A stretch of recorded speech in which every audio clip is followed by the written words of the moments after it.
jurado, señora Cintia, familia, amigos, comenzar diciéndoles que después de casi 8 años, cuando se interesaron por el tema de las energías renovables y cómo estas pueden definir el presente y el futuro de nuestro planeta a partir de un manejo eficiente e inteligente de la energía. En el año 2003, un grupo de compañeros de colegio y yo presentamos en esta misma universidad el sistema de riego controlado por goteo, el cual buscaba convertirse en una propuesta para un manejo eficiente y responsable de los recursos hídricos para cultivos a gran escala, logrando de este modo un manejo eficiente y responsable del agua. Posteriormente, el año 2004, presenté en esta universidad también el sistema de optimización y aprovechamiento de energía solar para su aplicación en calefones solares, alcanzando de esta manera calentar agua a partir de energía solar. Dicho todo esto, quiero comentarles que hoy voy a presentarles un proyecto que va a redefinir el concepto de energías renovables en nuestro país. Y este es el sistema de control y monitoreo para la generación, almacenamiento y aprovechamiento hídrico del hidrógeno a partir de procesos electrolíticos y catalíticos. Existen 5 conceptos que definen el funcionamiento de este proyecto. El primero es el control automático de la parte de control de posicionamiento del panel solar. El siguiente es el monitoreo de la acumulación de hidrógeno y oxígeno.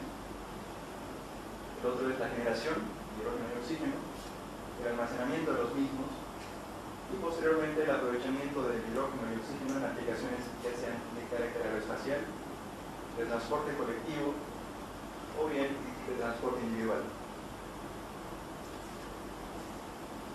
Con esto lo que se busca es que este nuevo enfoque de energías renovables sea incorporado a la agenda energética de nuestro país. La problemática actual en el mundo, y sobre todo en países en vías de desarrollo como el nuestro, es la carencia de proyectos que busquen un desarrollo eficiente y sostenible. Por otro lado, está la carencia de una fuente de energía ilimitada, limpia y renovable.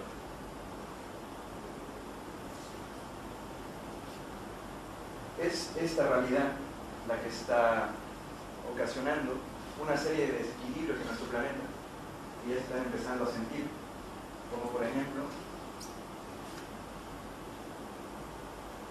tenemos la polución, la contaminación nuclear, inundaciones, fenómenos ambientales que nos muestran un mundo en crisis. Seguramente muchos de ustedes han escuchado acerca del calentamiento global, pero ¿qué es esto exactamente? La radiación del Sol llega a nuestro planeta en forma de luz. Esta es absorbida y parte de esta calienta nuestro planeta. El resto de esta es reflejada en forma de radiación infrarroja. Ahora, el problema radica en esta delgada capa que ustedes ven encima de la Tierra. Esta se está llenando cada vez más de gases de efecto invernadero, los cuales hacen que cada vez más radiación infrarroja sea atrapada en nuestra atmósfera, consecuentemente calientan la misma. Bueno, esta es la explicación tradicional de lo que es el calentamiento global, pero aquí una que creo que es mejor. Calentamiento global o a nadie le gusta.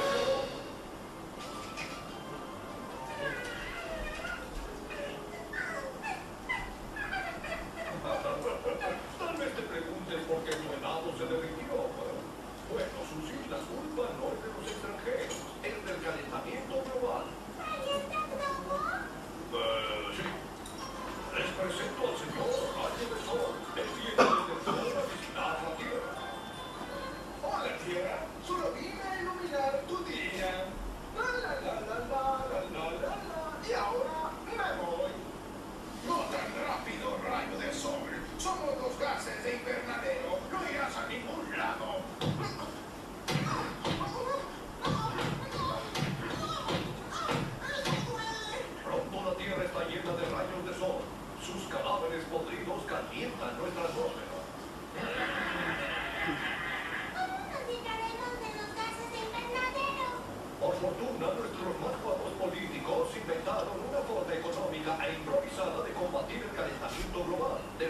2063 simplemente dejamos caer un gigantesco globo de hielo en el océano de vez en cuando. Como que papi pone su bebida cada mañana y luego se enoja. Desde luego, como los gases de invernadero se están acumulando, cada vez se necesita más hielo. Resolviendo así el problema de una vez por todas. ¡Dije de una vez por todas! Fin. Bueno, como verán, la idea de lanzar un cubo de hielo cada vez más grande al mar es una idea no practicable. Pero hablando en serio, creo sinceramente que esta generación nos va a tocar dar una solución a este problema. Creo que por primera vez en la historia todos somos parte de un mismo equipo. Los objetivos. El objetivo del sistema es la generación de hidrógeno y oxígeno por medio de paneles solares a través de un sistema de posicionamiento automático que logre optimizar la captación de radiación solar. La situación deseada es la generación de hidrógeno y oxígeno de forma eficiente y limitada y por otro lado un aprovechamiento óptimo, rentable y comercialmente factible. Análisis de diseño. Como ustedes bien saben, la Tierra es un cuerpo que está en constante movimiento, por lo cual se experimentan cambios desde nuestra perspectiva como sea el día y la noche, el cual se completa en 24 horas. El otro fenómeno que experimentamos desde nuestra perspectiva es el cambio de estaciones, el cual se completa en un periodo de 365 días. Estos movimientos de traslación y rotación provocan un movimiento aparente desde nuestra perspectiva del Sol. Pero como ustedes ya habrán podido ver, el que se está moviendo en realidad nuestro planeta. Dicho todo eso, lo que se planea es un sistema de posicionamiento automático que sigue el movimiento del Sol, emulando el funcionamiento de un girasol. El primer movimiento que se consideró para el desarrollo del panel fue el movimiento en el eje X. Ese movimiento que regresa el panel para seguir el movimiento del Sol en el transcurso del día, de este en el amanecer y oeste en el ocaso. El otro movimiento es el movimiento en el eje Y, que se experimenta por el cambio de estación, que es un movimiento en el eje Y, el cual se corregirá con un movimiento, con un sistema de posicionamiento en el eje Y. El producto final está limitado al movimiento en el eje X, ya que por razones de tiempo no fue posible complementar el movimiento en el eje Y, pero esto no implica que sea inviable hacerlo, es totalmente viable. La justificación. La cantidad de corriente que un panel solar puede generar está directamente relacionada con la cantidad de luz que éste recibe. Ahora, el ángulo de incidencia del Sol toca el panel con un ángulo de incidencia θ. Luego, asumiendo que la radiación del Sol es constante, que la definimos como lambda, y que ese impacto no es determinada, que es el área del panel, es posible calcular la potencia. El ángulo de incidencia, si está próximo a cero, nos permitirá calcular la mayor potencia posible, es decir, si el panel está justamente posicionado frente al Sol. Y si este ángulo tiene 90 grados, es decir, justamente a 90 grados, la potencia será cero. Aquí es donde se justifica el objetivo del sistema de posicionamiento como tal. El diseño del sistema de posicionamiento busca un seguimiento permanente y preciso de la posición del Sol. Este se encuentra definido en este diagrama de Broglie, de Draghi, en el cual vemos el sistema eléctrico electrónico, donde vemos tres sensores fotovoltaicos, que son los que están. El microcontrolador PIC, que está en esta caja, el cual manda una señal de control al motor DC por medio de un circuito de potencia, en este caso un puente H. Todo este sistema se encuentra alimentado por una batería de 12 voltios, la cual es permanentemente cargada por los mismos paneles solares. Luego la parte mecánica está compuesta por engranajes, un tornillo sin fin y elementos actuadores. El diagrama de control de datos cerrado está compuesto por una posición del Sol, que es la señal de entrada, un comparador sumador, el microcontrolador PIC, el movimiento del panel, sensores fotovoltaicos con una señal de retroalimentación positiva en todo momento y finalmente la salida. El sistema eléctrico electrónico, como ya se dijo antes, está compuesto por sensores fotovoltaicos que mandan información en tiempo real al PIC de de la posición del Sol, el cual interpretará esta información y mandará una señal de control al motor DC por medio de un puente ancho. El sistema mecánico tiene como finalidad soportar toda la estructura que soporte el mismo panel.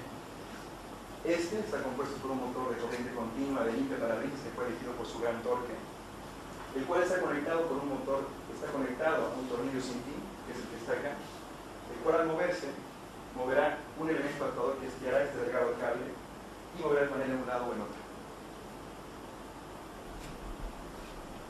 Otros elementos que se consideraron en la parte de pruebas fue la introducción de un semicírculo y resortes tesadores que lo que buscan es mantener el cable permanentemente tesado para que el panel no salga. Luego se ocuparon poleas y elementos actuadores. En el dimensionamiento del circuito de potencia se hicieron medidas permanentes tanto con carga y sin carga en el motor, teniendo como resultado 400 mA y 12 voltios sin carga y 900 mA y 12 voltios con carga. Esta parte fue crucial para definir qué tipo de transistores de potencia se iban a ocupar. Por todo esto se decidió ocupar transistores MOSFET, el IRF 9530 y el IRF 530, los cuales se comportan como opuestos entre sí. Estos soportan una tensión y corriente pico de 12 amperes y 100 voltios. Antes de pasar a explicar cómo funciona el puente H, que es la parte del circuito de potencia, voy a explicarles rápidamente cómo funciona el MOSFET. El IRF 9530, que es el que está acá, funcionará si y solo si el gate está referido a tierra. Y su opuesto, que es el IRF 9530, que es el que está allá, funcionará si y solo si el gate está referido a VCC. Entonces, cuando el PIC manda una señal de control a la entrada A1, la cual está aproximadamente en 5 voltios, esta tensión es capaz de polarizar el BJT que está acá. Esto hará que el gate del primer IRF esté referido a tierra y este empiece a conducir. Luego en la entrada B2, esta estará referida a 0 voltios, lo cual impedirá que el BJT conduzca y entonces el gate permanecerá conectado a VCC. El resultado de esto es que la corriente fluirá de la siguiente manera, haciendo que el motor gire en el sentido que la parte de control indicó. Lo mismo, pero con un comportamiento opuesto, ocurre en el otro lado para que el motor gire a la izquierda. Todo lo que fue la etapa de diseño del sistema de electrónica de potencia pasó a desarrollarse en Proteus, donde hicieron las pruebas de simulaciones respectivas, se generó el layout, el diagrama en 3 dimensiones, que finalmente nos permitió llegar al diagrama final. El diseño del sistema de control. Un elemento muy importante en la parte del sistema de control fue la incorporación de un soporte móvil de calibración de sensores, que es el que está acá, el cual nos permite modificar la distancia y el ángulo de incidencia para poder calibrar de forma precisa el sistema de posicionamiento. Dentro de estas cápsulas que están acá, podemos ver sensores fotovoltaicos, los cuales varían sus parámetros de resistencia en base a la iluminación que estos reciben.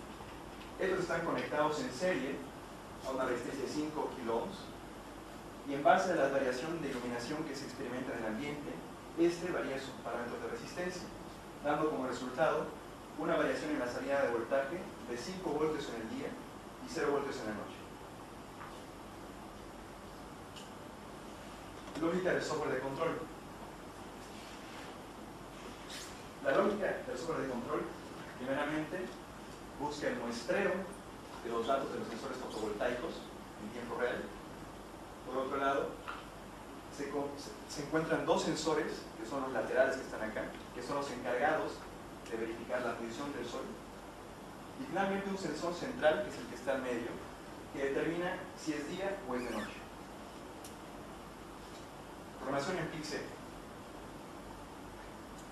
Aprovechando las grandes ventanas que ofrece la programación en alto nivel, se decidió hacer el software de control aprovechando la plataforma PIC-C, la cual nos permitió programar en el lenguaje C de alto nivel y el compilador permitió convertir el lenguaje de alto nivel en su equivalente en assembly.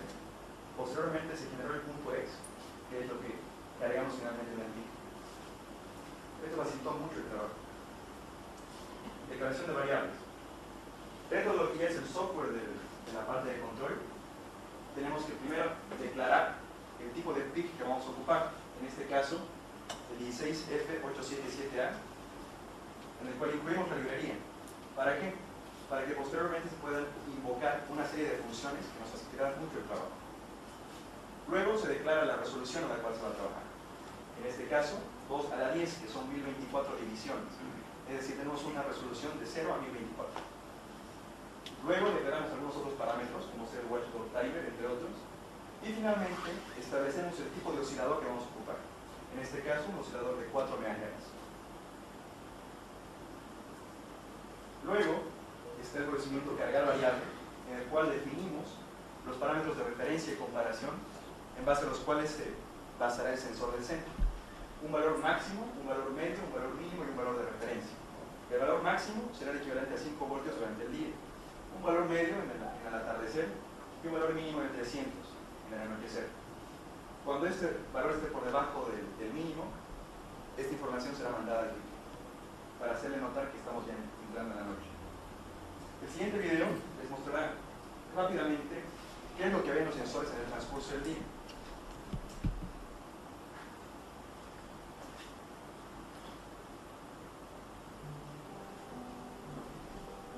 Aquí pueden ver 5 voltios, que es el dato analógico, que es lo que ve el PIC, y finalmente los 1020, que ya es el dato digital, que es lo que entra al software.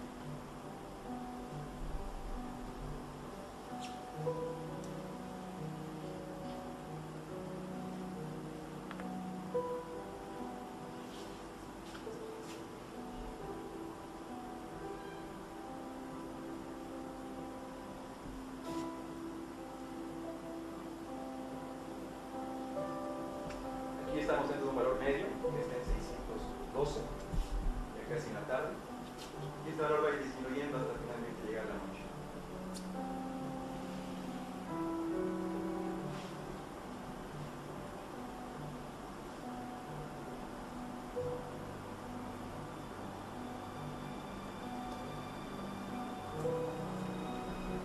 Bueno, eso es lo que ven los sensores. Una vez dicho esto, como han visto, tiene un valor analógico que es de 5 voltios, pero esta información no la puede interpretar el PIC. Este trabaja con solo datos digitales. Es por eso que ahora vamos a entrar a la configuración del convertidor analógico digital que está dentro del PIC. Esta es una imagen dentro de lo que fue el Proteus, en el cual vemos los 3 sensores conectados en su disposición de divisor de voltaje, cuyas salidas se conectan a las entradas del convertidor analógico digital del PIC, que son A0, A1 y A2. Esta es la parte del software, que es el procedimiento void analógico, donde se convertirá el dato analógico en su equivalente digital. Para esto se llama a la instrucción set ADC channel, en la cual se habilitan los puertos analógicos del PIC. Luego se le asigna un pequeño delay de 40 microsegundos para procesamiento de datos. Luego se ocupa la instrucción read ADC, que simplemente toma el dato analógico y lo convierte en su equivalente digital. 5 voltios, 1024, no es más. Este dato digital ya se almacena en la variable valor digital a 0. Lo mismo se repite para los 2 otros sensores. El procedimiento void muestra analógico lo que busca es sacar un promedio de las muestras de los 3 sensores. ¿Cuál es el objetivo de esto? La idea es eliminar errores de muestreo durante las muestras que toman cada uno de los sensores, porque es posible que a partir de finales del proceso ocurra. Entonces, para esto se propone un ciclo while con un límite de 10, en el cual sacarán 10 muestras de cada uno de los sensores. Se sumarán las 10 muestras. Una vez que el contador llega a 10, se sale del ciclo while y entrará a la parte en la cual se dividirá el resultado entre 10, teniendo como resultado el resultado de divisiones a 0, que es donde está ya el valor promedio, el cual está libre de errores de muestreo. El procedimiento sacar variable a 0 es un procedimiento muy interesante que solamente nos pudimos dar cuenta ya en la parte de implementación, porque el panel nunca lograba una posición estable, siempre estaba buscando, empezaba a moverse tratando de compensar la iluminación entre los 2 sensores. ¿Esto por qué? porque los sensores no son elementos ideales. Por lo tanto, los resultados que botan cada uno de estos, siempre existe un pequeño margen de error. Entonces nunca se logra una estabilidad total. Entonces, ¿qué es lo que se hace en este procedimiento? Se tiene un valor auxiliar high y un valor auxiliar low, donde se incorpora una banda muerta o valor umbral. Mientras los resultados que botan los sensores estén dentro de esta banda muerta, es decir, este margen de error esté dentro de esta banda muerta, el PIC los considera totalmente iguales. Consecuentemente, el panel se quedará detenido. Cuando uno de estos sensores tenga un valor excesivamente superior al otro, hará que el panel gire en el sentido del sensor que detectó más iluminación, cuando ya supere el valor de banda muerta. El procedimiento voy derecha del motor, en el primer caso, sacar variables, recuperamos el valor promedio, ya se calculó, y se recupera el valor alto y low. En el primer while se propondrá que el sensor de la derecha detecta un valor de 1000 de iluminación y el otro 780. Aquí está claramente, se puede ver claramente que el sensor de la derecha es mayor al de la izquierda. Pero aquí vamos a entrar a la parte de comparación del valor umbral. Aquí se le suma 220 y se compara. 1220 es mayor a 780. Correcto. En el siguiente caso, se le resta. 780 es menor a 780, menor o igual. Entonces entra el procedimiento igual sensor, el cual cambiará el valor auxiliar de SIDE y no permitirá entrar a esta parte del software, que es donde se realiza el cambio de sentido, en el sentido del sensor que detectó más iluminación.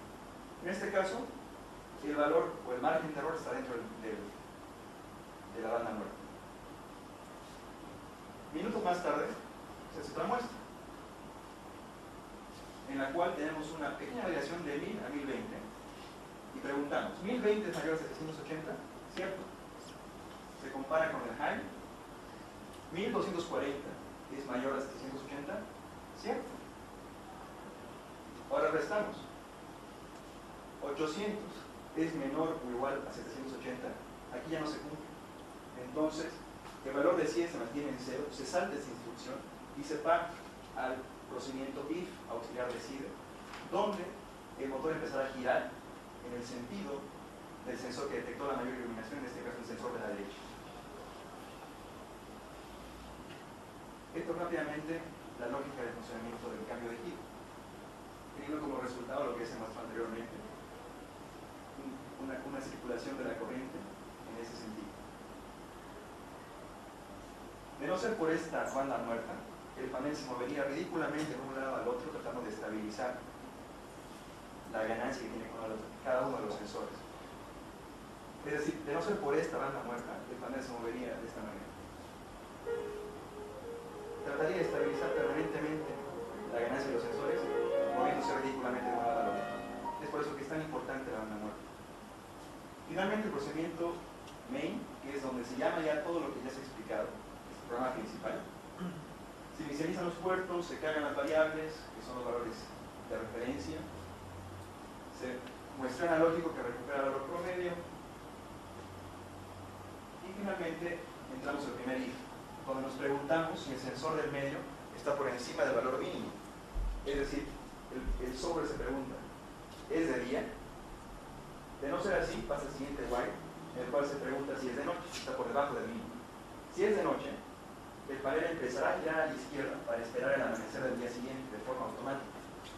Pero como este panel no puede girar de forma indefinida, se incorporó una pieza de hardware que es un final de carrera, el cual está definido en el if input state, el cual se pondrá en 1 una vez que el panel llegue a su límite, haciendo que el motor se detenga y se permanece preguntando durante toda la noche si hay alguna variación en el sensor del medio. Y en el amanecer del día siguiente, el if resultado de divisiones será mayor al mínimo. Entonces lo que resta preguntar durante todo el transcurso del día es si el valor de la derecha es menor al de la izquierda, muévase a la derecha. Caso contrario, muévase a la izquierda. Así de simple.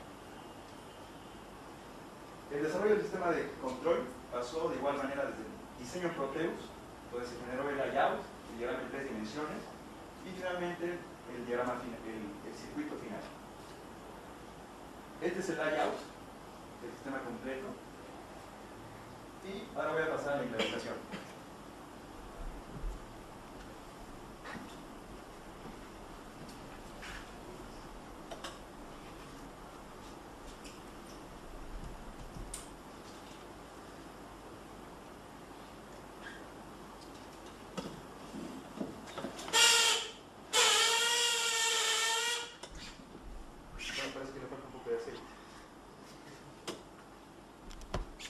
dos sensores. Cuando tapo el sensor de la izquierda o de la derecha, el panel se empezará a mover en un sentido. Pueden ver el papel que está girando ahí. Y cuando tapo el otro sensor, el movimiento será al otro lado. Hay una inversión de giro en base a la ganancia de iluminación que existe. La siguiente parte del proyecto es la etapa de generación.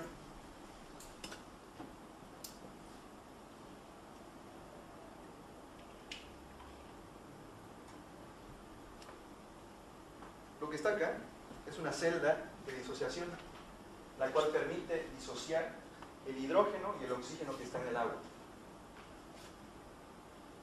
Como pueden ver acá, empiezan a subir pequeñas burbujas a la parte del tanque donde vamos a acumular hidrógeno y oxígeno. Esta etapa es un poco peligrosa, ya que se genera hidrógeno y oxígeno juntos y se acumulan en este lugar. Luego, este hidrógeno y oxígeno que están acumulados acá se pasarán a la parte del motor, el cual será alimentado por un lado por gasolina y por otro lado por hidrógeno, permitiendo que esto sea un rendimiento y un aprovechamiento híbrido del hidrógeno.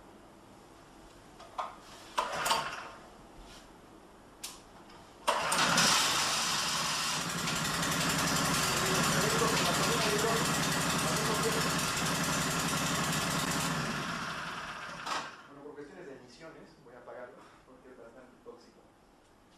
Entonces aquí se ve claramente que se está generando hidrógeno y oxígeno, el cual es alimentado por medio del carburador, y se logra un aprovechamiento híbrido del hidrógeno. Aquí pueden ver que cada vez rápidamente se empieza a generar más y más hidrógeno porque empiezan a funcionar los catalizadores.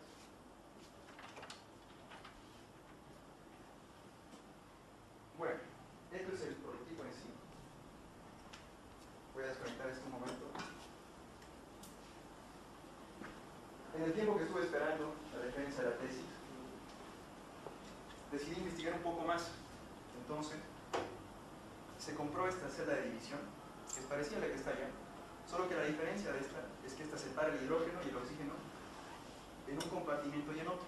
Entonces, esto es un proceso mucho más seguro, porque no se está combinando en un mismo lugar el combustible y el comburente. Entonces, es mucho más seguro. ¿Y cuál es la aplicación de esto?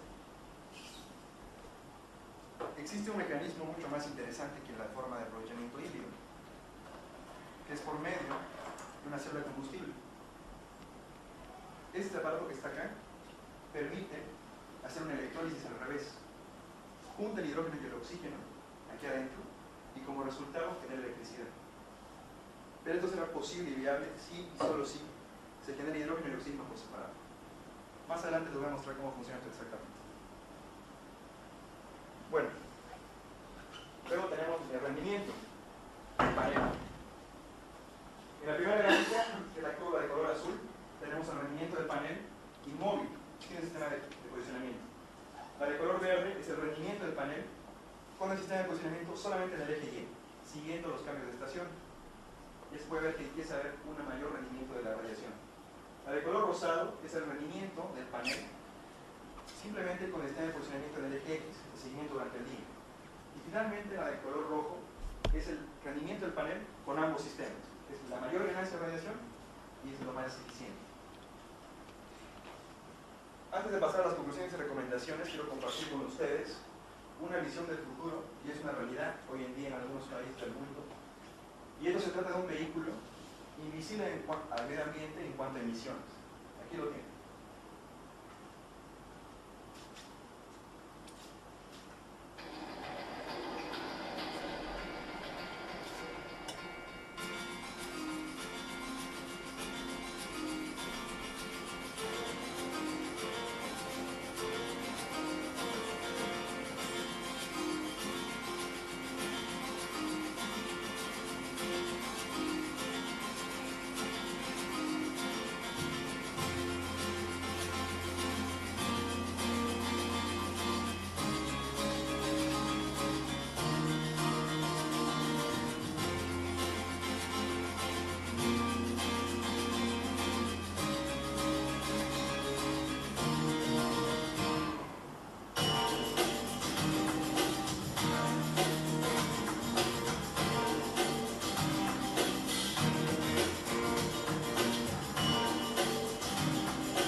con celdas combustibles. El sistema completo de celdas combustibles se encuentra localizado por debajo de la carrocería. Esto implica que el conductor tendrá la misma cantidad de espacio que antes. Cuando el sistema es activado, un impulso es enviado a la unidad de control central. Las válvulas de gas en los tanques de hidrógeno son abiertas. El compresor toma aire del ambiente. La celda de combustible empieza a funcionar. El vehículo está listo para andar. El aire del ambiente es filtrado y luego acondicionado para la celda de combustible. Lo mismo ocurre con el hidrógeno.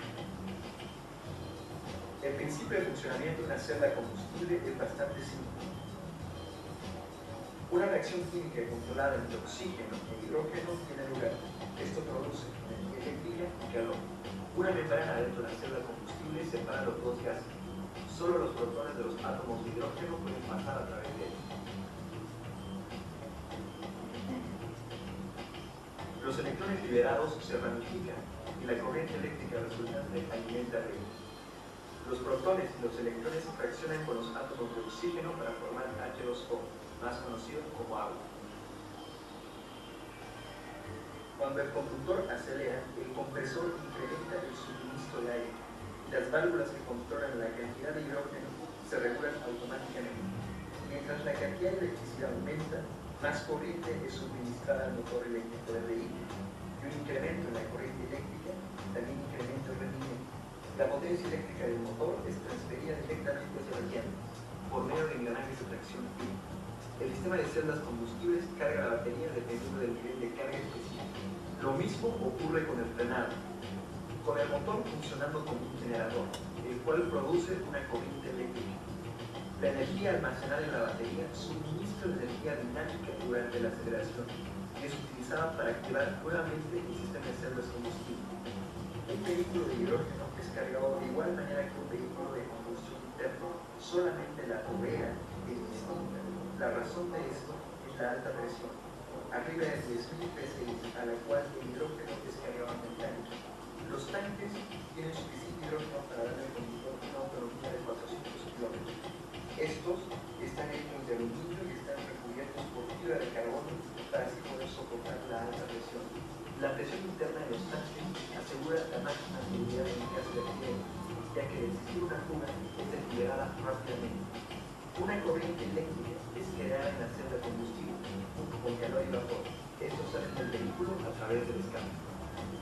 Este es un proceso limpio y convierte al Excel en un verdadero vehículo de cero emisiones.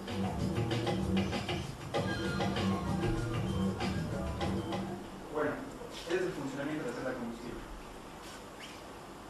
Conclusiones y recomendaciones.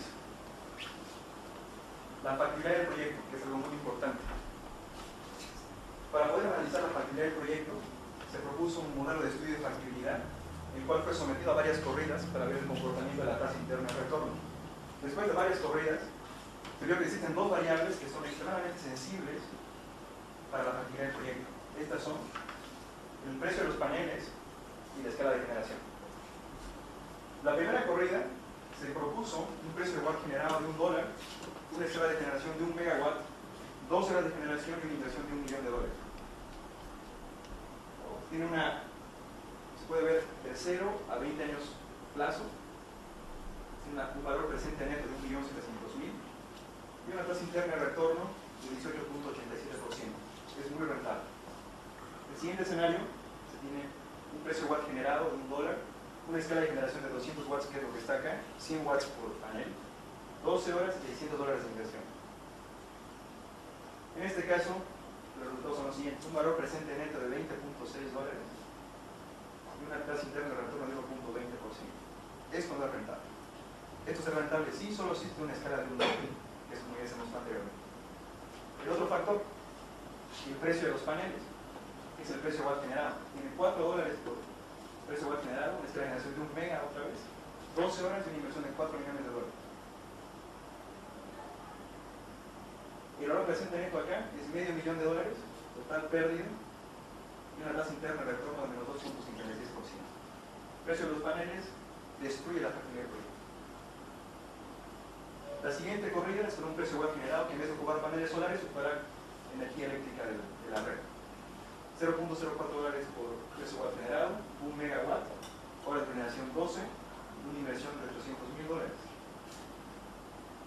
vamos a comparar el primer resultado, valor presente neto 700.000, tasa interna de retorno de 10.29. Esto es ocupando energía en la red. Comparado con el panel, con una escala de 1 mega, se puede ver claramente que el panel es más rentable. Ahora, todas las corridas realizadas anteriormente fueron considerando precios de combustible internacional. Ahora vamos a hacer las mismas corridas, pero considerando el precio del combustible nacional subvencionado. A ver cómo se comporta esto. El precio va a generar $1, 1 megawatt, 12 horas, 0.53 dólares el litro. Aquí están los resultados. Con precios subvencionados, una tasa interna de retorno de menos 2.78 y con un precio internacional 18.87%. Con esto, se concluye que el proyecto será viable si y solo si se consideran precios de combustible internacional, no precios subvencionados. Más allá de la parte económica, se debe considerar normativas internacionales.